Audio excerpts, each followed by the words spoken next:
আসসালামু আলাইকুম। আমি পলি। আমি এখন আপনাদের একটি গল্প পড়ে শোনাচ্ছি। গল্পের নাম পরিজান। লিখেছেন ঈশিতা রহমান সানজিদা। পর্ব সংখ্যা 55 থেকে 57 পর্যন্ত সবগুলো একসাথে পড়ে শোনাচ্ছি। শুভ্র মেঘ সরে গিয়ে গগনে কালো আঁধার নেমে এসেছে। তপ্ত গরমের প্রকৃতি মুহূর্তেই বাতাসে ভরে গেছে। রাস্তায় পড়ে থাকা কাগজ আর ধুলোবালি উঠছে। এই নির্মল বায়ু তাদের কোথায় নিয়ে থামাবে তা তাদের জানা নেই। তারা শুধু ছুটছে। পরি জানালা দিয়ে তা অনেকক্ষণ যাবৎ দেখে চলছে। ওর জীবনটাও বোধ হয় এরকম গন্তব্যহীন। ভালোবাসার পিছন পিছন সেই থেকে ছুটে আসছে সে, কিন্তু এর গন্তব্য কোথায় তা জানে না পরি। তার এসব ভাবনার মাঝেই আকাশ ভেঙে বাদরি দ্বারা নেমে এলো ধরণীতে। স্বেচ্ছেতে রাস্তাটা ভিজে দিতে লাগলো। মানুষগুলো ছোটাছুটি করে একটুখানি আশ্রয়ের জন্য, যাতে তারা এই বৃষ্টির পানি থেকে বাঁচতে পারে। জানালার পাশে দাঁড়ানো পরি। বৃষ্টির ছিটা তাকে ভিজিয়ে দিচ্ছে, তবুও সরে দাঁড়াচ্ছে না পরি। তার বড্ড ভালো লাগছে এভাবেই দাঁড়িয়ে থাকতে। পরি যদি নিজ ইচ্ছাতে না সরে দাঁড়ায়, তাহলে ওকে সরানোর কেউ নেই। সায়ের ব্যতীত এই ঘরে কেউ আসে না, এমনকি নাইমও নয়। পরির মুখে তার অতীত শুনেছিল। সেদিনই নাইমের সাথে পরীর শেষ দেখা ছিল। এরপরে ওদের সাথে দেখা হয়নি। নাইমই সরে এসেছে। পরীর হাতের পত্রখানা ভিজে যাচ্ছে। ঠিক সেই সময়ে একটা হাত ওর হাত ধরে টেনে নিয়ে আসে। হতবাক হতবাক হয় না পরি, শুধু ভেজা নয়নজোড়া মেলে ধরে শায়েরের পানে। ঠান্ডায় ভেজা ঠোঁট জোড়াও কাঁপছে ওর। শায়ের দ্রুত গামছা এনে পরীর শরীর মুছে দিতে দিতে বলতে লাগলো, নিজের অযত্ন কেন করছেন পরিজান? এভাবে ভিজলে আপনার শরীর খারাপ করবে। এই সময়ে একটু সাবধানে থাকবেন তো। শান্ত চোখে শায়েরকে দেখতে লাগলো। একটা মানুষের ঠিক কত রূপ থাকতে পারে তা দেখছেন পরি। সে বলে ওঠে, 27 নম্বর চিঠিটা আমি পেয়েছি। শায়েরের হাত আপনা আপনি থেমে যায়। ক্ষীণ নজরে পরীকে সে দেখতে লাগলো। খুব গোপনে সে আর নাইম মিলে চিঠিগুলো লুকিয়ে রেখেছিল, যাতে পরীর হাতে না পড়ে। আজকে অসাবধানতার বশে পরীর হাতে তা পড়েই গেছে। 2 মাস যাবৎ 26টা চিঠি পাঠিয়েছে রূপালী, যা শায়ের আড়াল করে রেখেছিল। আর আজ তাকে জবাব দিতে হবে। পরি শায়েরের বাহু আঁকড়ে ধরে বলল, আমাকে কেন মেরে ফেললেন না আপনি? তাহলে তো আমাকে এত কিছু দেখতে হতো না। নিজের বাবার বিকৃত রূপটাও দেখতাম না। কিছু না জেনেই মরে যেতাম। খুব ভালো হতো তাহলে। শায়ের পুনরায় পরীর শরীর গামছা দিয়ে মুছে দিতে লাগলো। আপনি মৃত্যুকে সহজ ভাবলেও মৃত্যু কিন্তু এত সহজ নয়। আমাকে মারা তো সহজ ছিল, তাহলে আমাকে কেন মারতে পারলো না কেউ? শায়ের মৃদু হাসে। আপনাকে হত্যা করা ততটা সহজ ছিল না যতটা আপনি ভাবছেন। আপনার বাবা অন্দরের আপনাকে মারতে পারতো না, কেননা আপনার অনুমান প্রখর ছিল। অন্দরে কোনো পুরুষ পা রাখলেই আপনি তা অনায়াসে ধরে ফেলতেন। 4-5 জনের সাথে লড়াই করা আপনার কাছে কিছুই না। তার চেয়ে বড় কথা হলো, আপনার বাবা চায়নি আপনি সব জানুন। তবে আমি সবসময় পেছন থেকে আপনাকে রক্ষা করে গেছি। সেজন্য আপনাকে মারাটা কঠিন হয়ে দাঁড়িয়েছিল। কেন রক্ষা করেছেন আমাকে? আর বেঁচে থাকার ইচ্ছা নেই আমার। কিন্তু আমার আপনার সাথে বেঁচে থাকার ইচ্ছা আছে। এতগুলো চিঠি আপনার কাছে এসেছিল, অথচ আপনি একটাবারও আমাকে জানালেন না। আপনার কষ্ট হবে ভেবেই জানাইনি। এখন বুঝি আমার খুব ভালো লাগছে? আমি কি সুখে আছি খুব? শায়ের জবাব দিল না। আলমিরা থেকে শাড়ি এনে পরীর হাতে দিয়ে বলে, শাড়িটা বদলে ফেলুন, না হলে ঠান্ডা লাগবে আপনার। রূপা আপার যে নূরনগর ফিরে এসেছে সেটা তো বলতে পারতেন। আমার আম্মা যে সেখানে ভালো নেই সেটা তো বলতে পারতেন। এতটা স্বার্থপর কেন হলেন? এবার বিন্দু বিন্দু রাগ দেখা দিল শায়েরের চোখে, কিন্তু পরীর সামনে তা প্রকাশ করলো না। কেননা পরিজনের জন্য শুধু ভালোবাসা আছে। তাই সে বলে, দুনিয়াটা এমনই, একজনের কাছে ভালো হতে গেলে অন্যজনের কাছে বেঈমান, স্বার্থপর হতে হয়। আমি স্বার্থপর হয়েছি। আপনার ভালোর জন্য আমি পুরো পৃথিবীর কাছে স্বার্থপর হতে প্রস্তুত। রাগ বেড়ে গেল পরীর। 2 হাতে চেপে ধরল শায়েরের পাঞ্জাবির কলার। আপনার ভালোবাসার আমার কাছে এখন বিষাক্ত ধোঁয়া মনে হচ্ছে। আমি শ্বাস নিতে পারছি না। আমি তো একা ভালো থাকতে চাই না, আমি সবার সাথে ভালো থাকতে চাই। কিন্তু আমি শুধু আপনার সাথে থাকতে চাই। আপনার আর আমার মাঝে কাউকে চাই না। শায়ের পরীকে জড়িয়ে ধরতে গেলে পরী ধাক্কা দিল শায়েরকে। ভালোবাসা আপনাকে অন্ধ করে দিয়েছে। পাগল হয়ে গেছেন আপনি। পরী যান, আপনি শান্ত হন। কি শান্ত হব আমি? ওখানে আমার পরিবার বিপদে আছে, আর আমি শান্তিতে আপনার সাথে সংসার করব? আপনি ভাবলেন কিভাবে? আপনার বাবা ওদের কোনো ক্ষতি করবে না। ওদের ক্ষতি করে আপনার বাবার কোনো লাভ হবে না। আপনি বের হয়ে যান, আমাকে একটু একা থাকতে দিন। পরীকে কিছুক্ষণ নিষ্পলকভাবে দেখে বের হয়ে গেল শায়ের। বের হতেই নাইমদের মুখোমুখি হয় সে। নাইম এতক্ষণ সবই শুনছিল। সে শায়েরকে বলে, চিন্তা করবেন না, সব দ্রুত ঠিক হয়ে যাবে। বিপরীতে কথা বলে না শায়ের। নাইম আবার বলে, পরীর মতো আমারও একটা প্রশ্ন। পরীর বাবা তো ক্ষমতাশীল। এক্ষেত্রে পরীকে হত্যা করা আমার মতে সহজ ছিল। আপনি পরীকে সবসময় রক্ষা করেছেন, কিন্তু বিয়ের আগে? নাইম সম্পূর্ণ কথাটা বলার আগেই বুঝে গেল সায়ের। সে বলে উঠল, আমার পরিজান সে, তার গায়ে কোনো আঘাত পেতে আমি এত সহজে দেব? আপনি হয়তো জানেন পরিজনের ব্যাপারে, তবে জমিদারের পূর্বপুরুষদের নিয়ম ছিল অন্তরে যেন কোনো রকম রক্তারক্তি না হয়। কিন্তু পরীর বাবা সেই নিয়ম ভঙ্গ করে নিজ মেয়েকে হত্যা করতে লোক পাঠায়। কিন্তু তার জানা ছিল না যে পরিজান আর 5টা সাধারণ মেয়ের মতো নয়। লড়াই করার সাহস আর শক্তি দুটোই আছে। প্রতিটা পদে পদে আড়ালে আমি পরিজানের ঢাল হয়েছিলাম, আর এখন প্রকাশ্যে ঢাল হয়ে দাঁড়াবো? ভাগ্যের জোরে এতদিন পরীকে বাঁচিয়েছেন আপনি, আর কতদিন বাঁচাতে পারবেন জানি না। তবে আমি আপনার আর পরীর সাথে আছি। আপনাদের সাথে থেকে আমাদের সাথে থেকে নিজেকে জীবন বিপদে ফেলবেন না। আপনি যতটুকু করেছেন ততটুকুই যথেষ্ট। তাহলে আপনি এখন কি করবেন? নূরনগরে যাবেন কি? না, দেখুন রূপালী অনেকবার করে বলেছে আপনি যেন একটাবার সেখানে যান। নিজের জন্য ডাকেনি সে, তার ছেলের পিকুলের ভালো একটা ভবিষ্যতের জন্য ডেকেছে। জমিদারের অত্যাচার ওনার সবাই সহ্য করতে পারবেন, কিন্তু ছোট ছেলেটার তো ভবিষ্যৎ আছে নাকি? দীর্ঘশ্বাস ফেলে সাহেব, আমার সন্তান পৃথিবীর আলো না দেখা পর্যন্ত আমি এক চুলও নড়ব না। আমার কাছে সবার আগে আমার পরিজন। সকাল হতেই ঘুম থেকে উঠে পড়ে সাহেব। গতকাল রাতে সে নাইমের সাথে ঘুমিয়েছে। পরি বারণ করেছে বিদায় আর ওর ঘরে যায়নি। তবে সকাল হতেই পরির ঘরে উকি দিতে ভোলে না সে। আশ্চর্যের ব্যাপার যে পরি ঘরে নেই। ভয়ে সাহেব কিং কর্তব্য বিমূঢ়। সে দ্রুত নাইমকে ডেকে তুলে দুজন মিলে রাস্তায় বেরিয়ে গেল। তখনই অলিগলি খুঁজতে থাকে ওরা। পরি কখন বের হয়েছে, কতক্ষণ ধরে বের হয়েছে তা অজানা। সাহেব এদিক ওদিক দৌড়াতে দৌড়াতে পাগল প্রায়। লোকজনের ভিড় ঠেলে সে সামনে এগিয়ে যাচ্ছে আর এক একজনকে জিজ্ঞেস করছে পরির ব্যাপারে। নাইম অন্যদিকে খুঁজছে, আর তবে বেশিক্ষণ খুঁজতে হলো না পরীকে। রাস্তার একপাশে বেঞ্চিতে বসে আছে পরী। কোনো টাকা পয়সা নেই ওর কাছে, তাই এখান থেকে বেশি দূর যেতে পারেনি। তাছাড়া পরীর পক্ষে হেঁটে যাওয়া সম্ভব নয়, তাই ক্লান্ত দেহটা আর টেনে নিতে পারল না। ধপ করে বেঞ্চের উপর বসে পড়ল। তার কিছুক্ষণ বাদেই সায়ের হাঁপাতে হাঁপাতে চলে এলো সেখানে। অবাক হলো না পরী, সে জানতো এমন কিছু হবে। সায়ের দিকে না তাকিয়ে নিচের দিকে তাকিয়ে রইল সে। সায়ের পরীর পাশে বসে কিছুক্ষণ জিরিয়ে নিল। অনেক দৌড়েছে সে। পরীর পাশে বসে সে বলে ওঠে, চলুন। বলে পরীর হাত ধরে সায়ের, কিন্তু পরী হাতটা ছাড়িয়ে নেয়। বলে, আমার বড় বোন মারা যাওয়ার অনেকগুলো বছর পর জানতে পারি তাকে হত্যা করা হয়েছিল। তারপর আমার বিন্দু খুন হলো, সাথে সম্পান মাঝিও, কিন্তু তাদের কারো বিচার হলো না। আমার রূপা আপার জীবনটাও জাতাকলে পড়ে গেছে। আর ওদের সবার শান্তির নীড় একমাত্র আমি, আর আমার শান্তি আপনি। আপনি কেন বুঝতেছেন না তাহলে? আমি কেন একটু শান্তি চাই? কেমন শান্তি চান আপনি? আপনার শত্রুদের হত্যা করে শান্তি পেতে চান? কিন্তু এখন তা সম্ভব নয়। পরিজান, আমাদের সন্তানের কথা আমাদের চিন্তা করতে হবে। আপনি মা হবেন আর আমি বাবা। এই সুখের জন্য আপনি কম চোখের জল ফেলেননি। আপনার কথা আল্লাহ শুনেছেন। এই সুখকে ফিরিয়ে দেবেন না পরিজান। ফিরে চলুন আমার সাথে। এই পুরুষটির সামনে নিজের কঠোরতা বেশিক্ষণ ধরে রাখতে পারে না পরি। অশ্রু জলে ভাসে কপোলদ্বয়। যে পুরুষ ঠকায় তাদের চোখে অদ্ভুত মায়া আছে, যা নারীরা সহজে কাটাতে পারে না। শায়ের চোখে ঠিক তেমনই মায়া আছে, যা পরীর কঠোরতা ভাঙার জন্য যথেষ্ট। কিন্তু শায়ের তো ঠকানোর পরেও পরীকে সমান তালে ভালোবেসেছে। আজকে দ্বিতীয়বারের মতো ওর অনাগত সন্তানের কাছে হেরে গেছে পরী। তাই তো সন্তান ভূমিষ্ঠ হওয়া পর্যন্ত সে শায়ের সব কথা মেনে নিয়েছে। সব কিছু মেনে সে নাইমের বাসায় থেকেছে। মনের সব কষ্ট চেপে সে হাসি মুখে জন্ম দিল এক ফুটফুটে পুত্র সন্তানের। অবিকল মায়ের মতোই হয়েছে সে। শায়ের ইচ্ছে অনুযায়ী সন্তান তুলে দিল ওর হাতে। পুত্রের কানে আজান দিল শায়ের। খুশিতে মন প্রাণ জুড়িয়ে গেল তার। পদ্মপাতার জলের ন্যায় ক্ষণস্থায়ী হলো সে খুশি। শোভনের বয়স 4 মাস হওয়ার পরই বুয়ার কাছে শোভনকে রেখে পরী আবারও হারিয়ে গেল অজানায়। বুয়ার কাছে একটা চিঠি দিয়ে গেল। সে যেন চিঠিটা শায়েরকে দেয়। বহুদিন পর নূরনগরে পা রাখে পড়ি, কিন্তু এখনও আগের মতোই আছে গ্রামটা। কিছুই পরিবর্তন হয়নি। পথে রাস্তার ধারে কদম গাছের দিকে তাকালো সে। সুখান এখনও সেখানে বসে আছে। সোনালির কবরের দিকে তাকিয়ে অশ্রু বিসর্জন দিয়ে পরি সামনের দিকে এগোয়। প্রতিটা পদে পদে পরীর অতীত মনে পড়ছে। পশ্চিম জঙ্গলের দিকে তাকাতেই সেই লোহমর্ষক ঘটনার কথা মনে পড়ল। বিন্দুকে পরী কোনোদিন ভুলবে না। সম্পান মাঝি খারাপ ছিল, কিন্তু সেও ভালোবেসেছিল বিন্দুকে। ভালোবাসা খারাপ মানুষকেও ভালো পথে নিয়ে আসে, কিন্তু মালা ব্যর্থ হয়েছে নিজ ভালোবাসায় স্বামীকে আটকাতে। পরী ভাবছে আর হাঁটছে। না জানি কোন অবস্থাতে বাড়ির সবাই রয়েছে। পথে যেতে যেতে অনেক পরিচিত মুখ ভেসে আসে। সম্পানের মা রাখিকেও দেখলো। কেমন পাগলের মতো চেহারাখানা হয়েছে তার।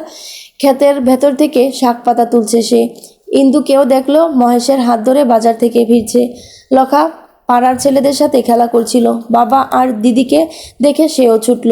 পরি ভাবলো সবাই কি পেছনের কথা ভুলে গেছে, মনে থাকলে এত হাসি খুশি সবাই থাকতে পারতো কি। কিন্তু পরি তো কিছু ভুলতে পারছে না। ভাবতে ভাবতে পরি পৌঁছে যায় জমিদার বাড়ির সামনে। ভেতরে ঢুকতে বুক কাঁপে না পরির। একটুও মৃত্যুর ভয় সে না করে বিনা বাক্যে প্রবেশ করে সে সিমেন্টে আবৃত সোনালির খাতাটায় কলম চালাচ্ছে পরি। গতকাল থেকেই এসেই সে লিখছে। চার দেয়ালের ভেতর থেকে সে প্রয়োজন ব্যতীত একবারের জন্য বের হয়নি। তার আর শায়েরের ভালোবাসার প্রতিটা মুহূর্ত তুলে ধরেছে সে, যেমনটা সোনালি তার রাখালের প্রতি অনুভূতি তুলে ধরেছিল। পরি খাতাটায় কিছু লিখতো না যদি রূপালীর লেখা দেখতো। সিরাজের প্রতি ভালোবাসা যে এখনও ওর রয়ে গেছে, যা দেখে ঘৃণা হলো পরির। তবুও তা ভালোবাসা। পৃথিবীর সবচেয়ে ঘৃণিত ব্যক্তিটাও কারো না কারো প্রিয়, তাকেও কোনো নারী নিঃসন্দেহে ভালোবাসে। রূপালী সিরাজকেও সে তালিকায় রেখেছে বলেই এখনও ভালোবাসে। তবে ভালোবাসা সত্ত্বেও রূপালী সিরাজকে শাস্তি দিয়েছে। রূপালী ওই খারাপ মানুষটিকে সত্যিই খুব ভালোবেসেছিল, কিন্তু কপালে ওর সুখ ছিল না। পরি বেশি কিছু লিখল না। তার লেখা শেষ করে বই খাতার মাঝে চাপা দিল খাতাটা। কালকে জমিদার বাড়ির আঙিনায় আসতেই সবার পরিবর্তন পরির চোখে পড়ল। তবে আফতাব আর আখিরকে সে দেখল না। বাড়িতে এসে সে জানতে পেরেছে চিঠিগুলো রূপালী ইচ্ছাকৃতভাবে লেখেনি, তাকে জোর করে লিখিয়েছে আখির। না হলে মালার ক্ষতি করে দেবে সে। পরি বুঝলো যে শায়ের এসব বুঝতে পেরেই কোনো প্রতিক্রিয়া করেনি। পরি বুঝতে পারে না কেন এত মিথ্যার পর্দা চারদিকে ছড়িয়ে আছে, কেন এই সুন্দর প্রকৃতিও সত্য বলে না। এসব ভাবতে লাগলো পরি। তবে বেশিক্ষণ স্থায়ী হলো না সে ভাবনা। মালার ডাকে বের হয়ে এলো সে। উঠোনে আসতেই বাকি সবাইকে একসাথে দেখতে পেল সে। ঠোঁটের কোণে হাসির রেখা টেনে এগিয়ে গেল সে। বলল, সব গুছিয়ে নিয়েছো সবাই? মালা নিজের হাতের ব্যাগটা মাটিতে রেখে বলে, সব গুছাইছি। আর দেরি করিস না পরি, চল যাই। পরি সবাইকে নিয়ে অন্তর পেরিয়ে বৈঠকে গেল, কিন্তু সেখানে পৌঁছাতেই রক্ষীরা ওদের পথ আটকালো। পরি তাদের কিছু না বলে শান্ত দৃষ্টিতে তাকিয়ে রইল। পরিও চাইছিল আফতাবের মুখোমুখি হতে, তাই ওরা অন্দরে ফিরে এলো। সারাদিন অন্দরের উঠোনে বসেই কাটিয়ে দিল সবাই। কুসুমের চোখে মুখে আতঙ্ক। সে বলে ওঠে, আপা, আমার ডর করতাছে। আপনার বাপে আমাকেও যাইতে দিব না। তুই চুপ করে থাক কুসুম। আজকে ওই লোকটার সাথে আমার শেষ বোঝাপড়া। জেসমিন কাচুমাচু হয়ে এক কোণে বসে আছে। পরীর সাথে সেও জমিদার বাড়ি ত্যাগের সিদ্ধান্ত নিয়েছে। যে গৃহে শান্তি নেই সে গৃহ বসবাসের অযোগ্য। তাই পরীর এক কথায় মালা, জেসমিন, কুসুম, শেফালি ও রূপালী বাড়ি ছাড়তে রাজি হয়। তারা সবাই অতিষ্ঠ। মালা বুঝতে পারে না হঠাৎই পরী এই সিদ্ধান্ত নিল কেন। হয়তো পরীর পরিকল্পনায় ভয়াবহ কিছু আছে, যা সম্পূর্ণ করার আগে ওদের সবাইকে নিরাপদ স্থানে সরিয়ে ফেলতে চাইছে। মালা নিজেও ধৈর্যহীন হয়ে গেছে, তাই পরীর ভরসায় সব ছাড়তে চাইছে। কিন্তু আফতাব কি বলবে? আদৌ কি ওদের যেতে দিবে, নাকি পরীর উপর আবার হামলা করবে? এসব চিন্তাতে সারাদিন গেল সবার। বিকেলের দিকে আফতাব, আখির দুজনেই এলো। তারা আগেই খবর পেয়েছে যে পরী জমিদার বাড়িতে ফিরেছে। দূর গ্রামে একটা কাজে গিয়েছিল তারা, তাই আসতে দেরি হয়েছে। দুই ভাই তৈরি হয়েই এসেছে। পরী স্বাভাবিকভাবেই উঠে দাঁড়ালো। আফতাব বলল, তাহলে আবার ফিরলে তুমি? তো এবার কাকে মারতে এসেছো? আমি কাউকে মারতে আসিনি, আমি সবাইকে নিয়ে যেতে এসেছি। আপনাদের থেকে অনেক দূরে চলে যাব আমরা। আফতাবের পরিবর্তে আখির জবাব দিল, তাহলে গ্রামের লোকজন কি বলবে? কি বলবো সবাইকে? মুহূর্তেই পরীর চোখে রাগ দেখা দিল। আপনি চুপ থাকবেন, না হলে আমার পরিকল্পনা বদলে যেতে পারে। আপনার উপর আমার নজর পড়লে আপনারই বিপদ। অতঃপর আফতাবের দিকে তাকিয়ে বলে, আমি কোনো শত্রুতা করতে আসিনি। একজন পিতা তার কন্যাদের হত্যা করতে চায়, তা আমি এই প্রথম আপনাকে দেখলাম। যাই হোক, আমি সবাইকে নিয়ে যেতে এসেছি। আমি চাই আপনি আমাদের যেতে দিন। আর কখনো এই গ্রামে আমরা পা দেব না। ভাই, পরীর কথা শুনবেন না। ও এখন সবাইকে সরিয়ে নিচ্ছে যাতে পরে আমাদের উপর আক্রমণ করতে পারে। আমি সব বুঝতে পারছি। পরী, তুই একবার যখন আমাদের জালে এসে পড়েছিস, তাহলে তোকে আমরা যেতে দিব না। দিনের বেলা দিবা স্বপ্ন দেখিস না তুই? পরী হেসে গিয়ে বারান্দায় বসলো। আফতাব, আখির কিছুই বুঝলো না পরীর এহেম কাণ্ডে। আফতাব দেখলো পরী ব্যতীত সবাই যার যার ঘরে চলে গেছে। এতেও আফতাব অবাক হলো, তবে তা আমলে নিল না।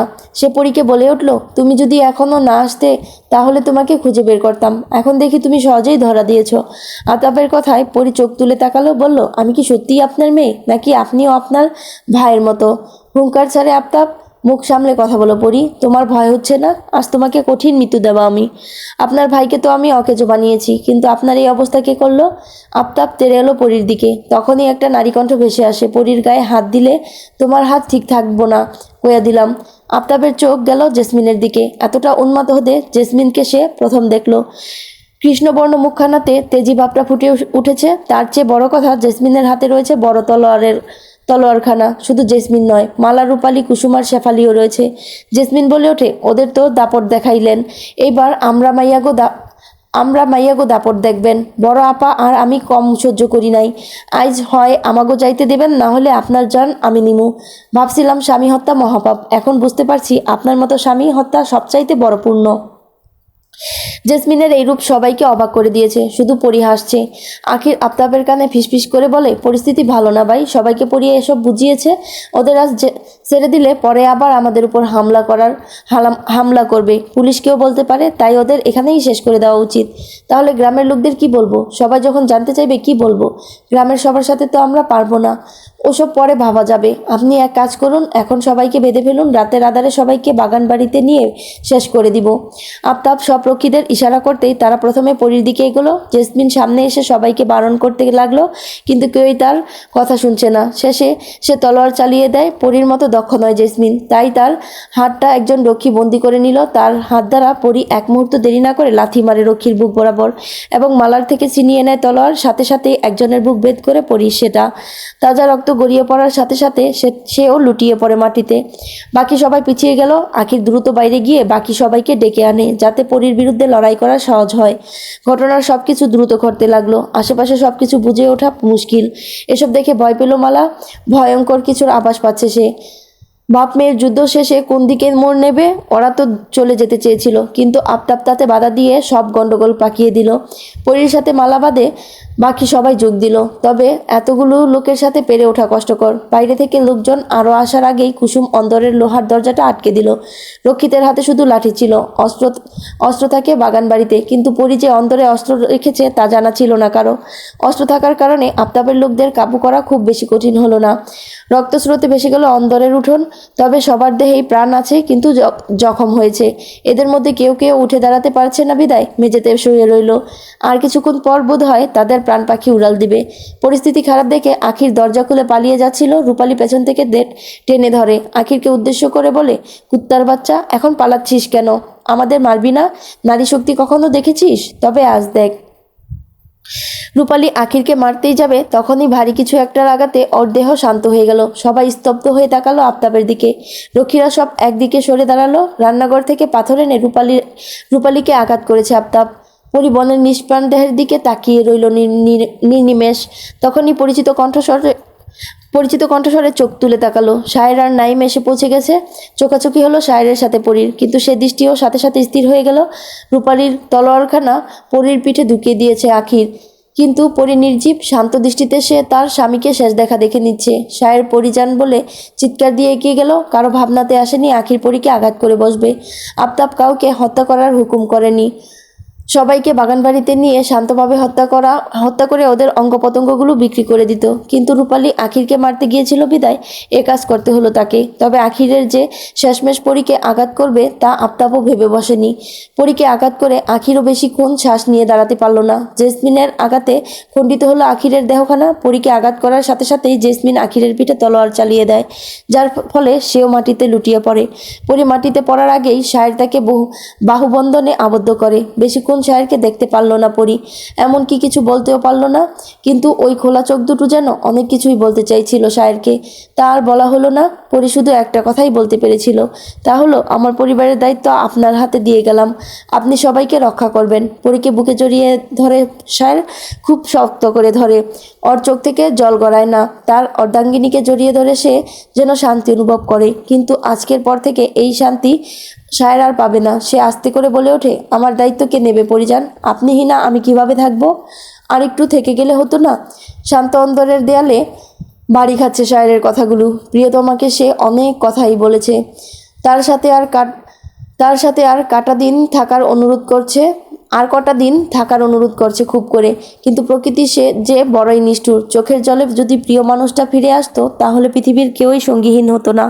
শায়েরের আসতে যে খুব দেরি হয়ে গেছে, না হলে পরী সে নিজের জীবনের বিনিময়ে হলেও রক্ষা সে করত। না হলে পরীকে সে নিজের জীবনের বিনিময়ে হলেও রক্ষা সে করত। মুস্কান তার চোখের পানি আটকাতে পারেনি। শায়ের পরীর ভালোবাসার কাছে সে মাথা নত করে ফেলেছে। শায়েরের বলা প্রতিটি কথায় বেদনাদায়ক, নিজেকে তাই ধরে রাখা অসম্ভব। সে বেদনাত্মক কণ্ঠে বলে, পরী তাহলে জীবিত নেই? আর ওই খুনগুলো আপনি করেননি? তাহলে নিজের ঘাড়ে কেন সব দোষ নিলেন? আমার পরিজন তার পরিবারকে রক্ষা করতে বলেছিল, আমি তাই করেছি। এর বিনিময়ে আমি আমার পরিজনের কাছে চলে যাব। এর থেকে সুখ করার কি আছে? জমিদার আফতাব তো বেঁচে ছিল, ওনাকে কে মারলো? পরিজনকে নিয়ে চলে আসার পর ওনার দুই স্ত্রী তাকে খুন করেছে। ওনারা এখন কোথায়? আর পরীকে নিয়ে আপনি কোথায় গিয়েছিলেন? শায়ের বেশ বিরক্ত হলো মুস্কানের কথায়। আপনি অনেক বেশি প্রশ্ন করেন। বিরক্ত লাগলেও আমাকে বলতে হবে। আমি আমার পরিজনকে নিয়ে নবীনগর ফিরে যাই, সেখানেই তাকে কবর দেই এবং 3 বছর সেখানেই ছিলাম। তারপর পুলিশ আমাকে গ্রেপ্তার করে নিয়ে আসে। বুঝলাম না আপনার কথা। আপনি যদি 3 বছর নবীনগর থাকেন, তাহলে পরীর মা মালা ও জেসমিন কোথায়? আর জুম্মান পিকুলি বা কোথায়? জানি না ওনারা কোথায়, কিন্তু ওই দিন আমি সবাইকে বলেছিলাম ওনারা যেন দূরে কোথাও চলে যায়। মুস্কান আর শায়েরের সামনে বসে থাকলো না, উঠে চলে গেল। নুরুজ্জামানও এতক্ষণ সব শুনছিল। সে বুঝতে পারে শায়ের নির্দোষ হয়েও নিজের ঘাড়ে সব দোষ কবুল করে নিয়েছে। মুস্কান নুরুজ্জামানের সাথে তার কেবিনে গিয়ে বসলো। তারপর রেকর্ডটা নুরুজ্জামানের কাছে দিল। গোপনে সে শায়েরের সব কথাই রেকর্ড করে ফেলেছে। নুরুজ্জামান সেটা হাতে নিয়ে বলল, এই কেস এবার ঘুরবে। সবার আগে প্রধান আসামিদের গ্রেপ্তার করতে হবে। আমার মনে হয় আপনার স্বামী মানে ডক্টর নাইম সব জানে। আগে তাকেই প্রশ্ন করতে হবে।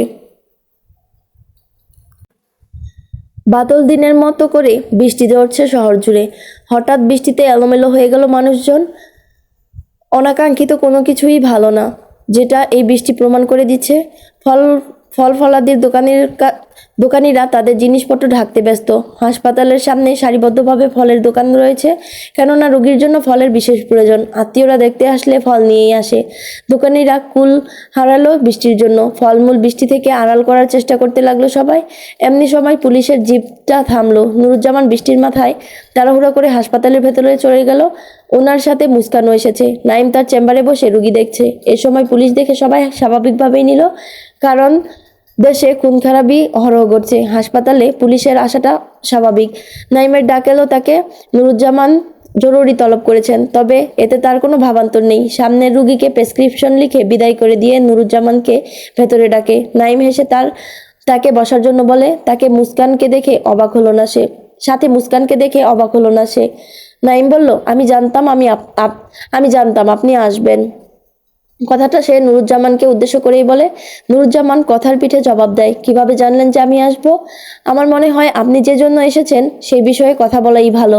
নুরুজ্জামান ঝেড়ে কাশলেন। সেরান শাহের, যার ফাঁসি আগামীকাল রাত 11:45 হওয়ার কথা ছিল, কিন্তু আজ জানতে পারলাম যে খুনগুলোর দায়ে তাকে ফাঁসি দেওয়া হচ্ছে, সেই খুনগুলো সে করেনি। আরেকটা বিষয় হচ্ছে, আপনি সবটাই জানতেন, তাহলে কেন বলেননি আমাদের? আর পরিও যে মারা গেছে সেটাও বলেননি কেন? আর কি কি লুকানো আছে সেটা আপনি বলুন।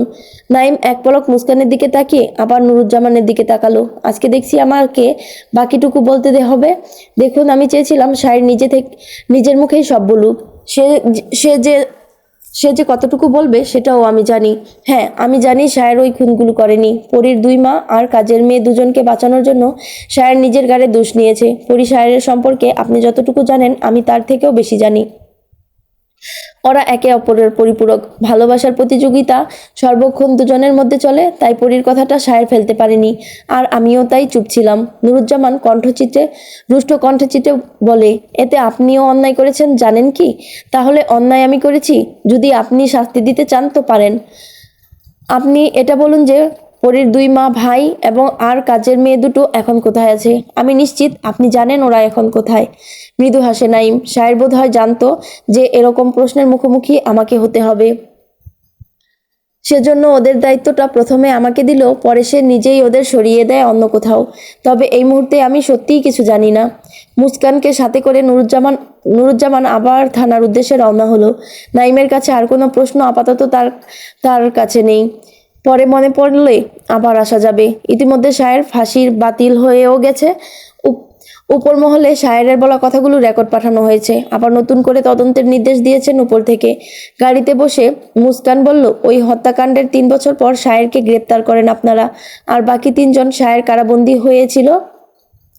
আর বাকি 3 বছর শায়ের কারাবন্দী হয়েছিল। তারপর ফাঁসির হুকুম আসে। হিসাবটা কেমন জানি অন্যরকম হয়ে গেল না? শায়েরকে ধরার পর 2 বছর ধরে ওর তদন্ত চলে। আইন এতই সহজ নাকি? শায়েরের ফাঁসির দিন আরও আগেই নির্ধারিত হয়েছিল, কিন্তু শায়েরের ইচ্ছা অনুযায়ী কালকের দিন ঠিক করা হয়। শায়েরের ইচ্ছা অনুযায়ী? এটাই তার শেষ ইচ্ছা ছিল। আর মৃত্যুর আগে আসামিদের শেষ ইচ্ছা পূরণের নির্দেশ আদালত দিয়ে থাকে।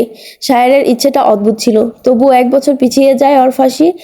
আর এখন ওর ফাঁসিই বাতিল। সময় বড়ই অদ্ভুত। সময়ের সাথে কেউ মৃত্যুর কোলে ঢলে পড়ে, তো কেউ বেঁচে যায়। থানায় এসে থানায় এসে ওনারা দুজনে আবারও শায়েরের কাছে গিয়ে উপস্থিত হন। শায়ের এতক্ষণে টের পেয়ে গেছে যে মুস্কান সব সত্য বলে দিয়েছে। সে বলে উঠল, আপনি কাজটা ঠিক করলেন না। আপনিও কাজটা ঠিক করেননি। কেন নির্দোষ হয়েও দোষী হলেন? এখন আপনার এই খবর সারা দেশ জুড়ে ছড়িয়ে যাবে। এমনটা করবেন না। পৃথিবীর কেউ যেন এই খবর না জানে। শায়েরের কথায় বিস্মিত হলো মুস্কান। আপনি এখনো এসব বলছেন? আত্মত্যাগ করা যায়, কিন্তু আপনার মতো আত্মত্যাগ কজন করে সেটাই এবার বিশ্ব জানবে। বিশ্ব আমার আত্মত্যাগ দেখবে না, তারা দেখবে বিশ্বাসঘাতকতা। আপনি এই খবর কাগজে ছাপালে সবাই জেনে যাবে পরিজনের বাবা কাকার হিংস্রতার কথা।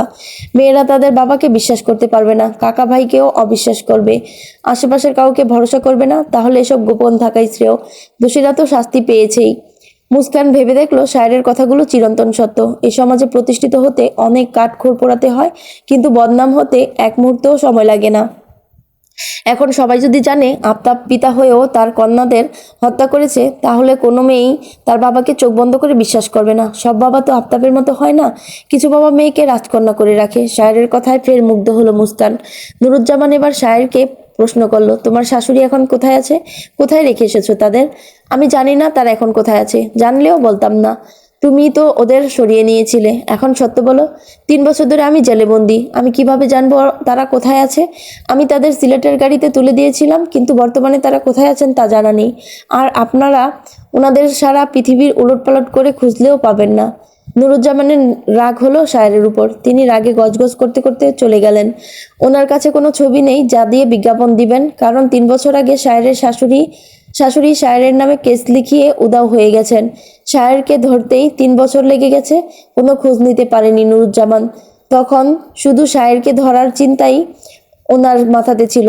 শায়ের যখন পুলিশের হাতে এলো, তখনই পরিবারের খোঁজ শুরু হলো। কোথাও তাদের খুঁজে পাওয়া যাচ্ছে না। নুরুজ্জামান ভেবেছিলেন শায়ের বুঝি সাক্ষীর অভাবে ছাড়া পেয়ে যাবে, কিন্তু শেষমেশ শায়ের নিজের মুখেই তার দোষ স্বীকার করে নেয়। কিন্তু এখন এই কেসের মোড় ঘুরে গেছে। অতি শীঘ্রই শায়ের ছাড়াও পেয়ে যাবে। শায়েরের মুখ থেকে আশানুরূপ আর কোনো উত্তর পাওয়া গেল না। আর না গেল নাইমের থেকে। নুরুজ্জামানের সন্দেহ শায়েরের উপর থেকেই গেল। সে শায়েরকে ছাড়ল না। যতক্ষণ না পর্যন্ত প্রত্যক্ষ আসামি ধরা পড়ছে, ততক্ষণ পর্যন্ত শায়েরকে কারাবন্দী হয়ে থাকতে হবে। কিন্তু মাস 2 যেতে না যেতেই উপরমহল থেকে চাপ দিচ্ছে শায়েরকে মুক্তি দেওয়ার। কেননা বিনা দোষে শায়ের 3 বছর জেলে থেকেছে, আর এখন তাকে আটকে রাখার কোনো মানেই হয় না। বাধ্য হয়েই শায়েরকে মুক্তি দেওয়া হলো। সারা পেয়ে শায়ের সর্বপ্রথম নাইমের বাসায় গেল। নাইমও তার অপেক্ষাতেই ছিল। শোভনকে কোলে নিয়ে বসে আছে মুস্কান। এই ছোট ছেলেটাকে আদর দিয়ে বড় করেছে সে। মা না হয়েও মায়ের আদর স্নেহ দিয়েছে। আজ সে কিভাবে শোভনকে শায়েরের কাছে দিয়ে দেবে? বুক ভেঙে কান্না আসছে ওর, চোখ থেকে পানি গড়িয়ে পড়ছে। শোভন অনেকবার জিজ্ঞেস করছে মুস্কান কাঁদছে কেন। কোনো উত্তর দিতে পারেনি সে। শুধু অশ্রুসিক্ত নয়নে শোভনের দিকে তাকিয়ে রইল। দরজা খুলে শায়েরকে ভেতরে আনলো নাইম। শায়েরকে দেখেই কেঁপে উঠল মুস্কান। দুহাতে আঁকড়ে ধরল শোভনকে। অচেনা মানুষের আগমন ঘটতেই শোভন প্রশ্ন করে বসে, ইনি কে আম্মু? সবার দৃষ্টি ঠেকলো শোভনের মুখ পানে। নাইম কোনো ভনিতা না করেই জবাব দিল, তোমার আব্বু। ছোট শোভন অবাক চোখে দেখলো শায়েরকে। শুভ্র পাঞ্জাবিতে আবৃত পুরুষটির মুখ ভর্তি দাড়ি, চুলগুলো এলোমেলো, কিন্তু চোখের দিকে তাকাতেই স্থির হলো শোভনের দৃষ্টি। হিসেব মিলাতে পারছে না শোভন। মুস্কানের কুল থেকে নেমে সে নাইমের হাত ধরে বলল, আমার আব্বু তো তুমি, তাহলে এই লোকটা আমার আব্বু হলো কিভাবে? নাইম হাঁটু গেড়ে শোভনের সামনে বসে পড়ে দুহাতে শোভনের গাল দুটো ধরে বলে, দেখো বাবাই, আমরা সবসময় চোখে যা দেখি আর কানে যা শুনি তা সত্য হয় না। সেই রকমই তুমি এতদিন যাদের মা বাবা বলে জেনে এসেছো, তারা তোমার বাবা মা নয়। তোমার বাবা ওই যে লোকটা দাঁড়িয়ে আছে, উনি। আর আজ ওনার সাথে তুমি চলে যাবে। একদম মন খারাপ করবে না। শোভন কি বুঝলো তা জানে না নাইম। তবে শোভন বলে উঠল, তাহলে আমার আসল মা কোথায়? আমাকে তোমাদের কাছে কেন দিয়ে গেছে? তোমার সব প্রশ্নের উত্তর তোমার আব্বুই দিতে পারবে। যাও তোমার আব্বুর কাছে। নাইম আর মুস্কানকে করুণ চোখে দেখে সে শায়েরের কাছে গেল। শায়ের এতক্ষণ চুপ থেকে ছেলেকে দেখছিল, কতটা সহজে সব মেনে নিল। ছেলেটা পরীর স্বভাব পেয়েছে বটে, কিন্তু কঠিন ব্যক্তিত্ব সম্পূর্ণ। শোভনকে কোলে তুলে নিল শায়ের, গালে হাত রেখে কপালে চুমু খেয়ে বুকে জড়িয়ে নিল ছেলেকে। বাবার গলা ধরে কাঁধে মাথা রাখলো শোভন। বাবা বাবা গন্ধ পাচ্ছে, তাই শক্ত করে বাবার গলা ধরে রেখেছে সে। শায়ের চলে যাওয়ার আগে নাইম মুস্কানকে উদ্দেশ্য করে বলে, আমি জেল থেকে ছাড়া পেতে চাইনি, কিন্তু যখন পেয়েই গেছি তখন আমি আমার ছেলেকে নিয়ে আলাদা দুনিয়ায় চলে যাব। আপনাদের ধন্যবাদ এতদিন আমার সম্পদকে আগলে রাখার জন্য। আপনাদের এই ঋণ আমি কোনোদিন পরিশোধ করতে পারবো না। শায়ের চলে যেতেই নাইম বসে পড়লো মেঝেতে। এতক্ষণ বহু কষ্টে নিজেকে সামলেছে সে, কিন্তু আর নিজেকে ধরে রাখতে পারলো না। এতদিন যাকে নিঃসন্তানের স্থানে রেখেছিল তাকেই আজ দূরে সরিয়ে দিল। মুস্কান নাইমের পাশে বসে কাঁদতে লাগলো। মুস্কানের কষ্ট যেন একটু বেশিই হচ্ছে। নাইম এক হাতে মুস্কানকে বুকে টেনে নিল। কষ্টের মাঝেও একটুখানি শান্তি অনুভব করলো মুস্কান। মানুষের একদিক দিয়ে কষ্ট আসলে অন্য দিক থেকে সুখ আসে যেন। আজ শোভন চলে গেল, কিন্তু নাইম কাছে টেনে নিল মুস্কানকে।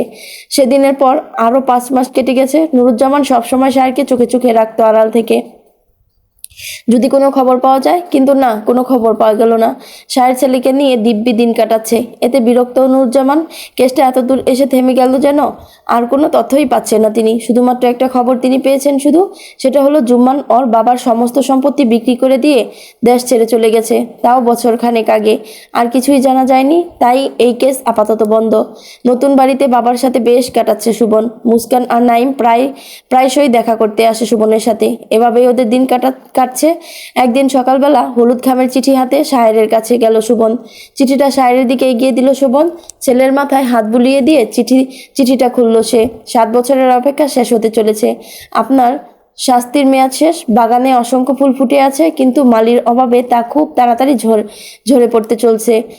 ভ্রমরগুলো অভিমান করে ফিরে যাচ্ছে। সৌন্দর্য শূন্য হতে চলছে মন বাগান। শূন্যতা খুব শীঘ্রই পূর্ণতা পেতে চাইছে। এ দূরত্ব কি ঘুচবে না? চিঠিটা পড়ে মৃদু হাসে শায়ের। বাবার হাসি দেখে শোভন জিজ্ঞেস করে, কার চিঠি ছিল আব্বু? শোভনকে কাছে টেনে নিল শায়ের, বুকে জড়িয়ে ধরে শুধালো, নতুন দিনের সূচনা হতে চলছে আমার রাজকুমার। আমাদের গন্তব্য এখনো শেষ হয়নি। নতুন সফরের জন্য তৈরি হও। এই ছিল পরিজানের 55 থেকে 57 পর্যন্ত সবগুলো পর্ব একসাথে।